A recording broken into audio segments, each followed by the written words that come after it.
ba na yung first miracle ni Jesus? It was actually he saved the couple. Yung kasalan yun eh. Kaya pre-Cana tayo. Kasi yung kasalan doon sa Cana, mapapahiya yung mag-asawa,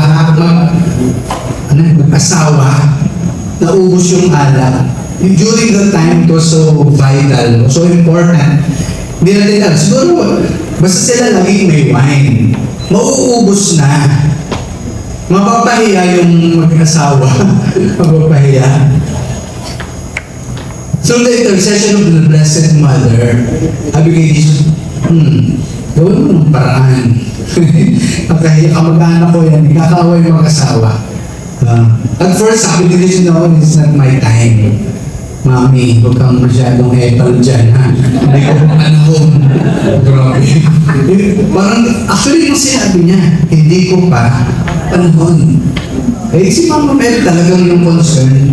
Sabi niya doon sa mga caterer, sabi niya, sundin niyo yung pinagagawa niya. Siguro, ang kulit! Sabi niya lang, hindi pa.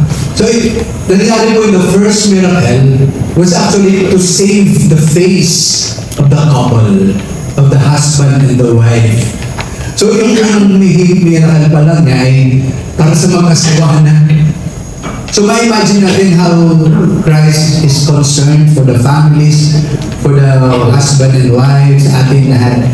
Gusto niya laging maging maayos po tayo.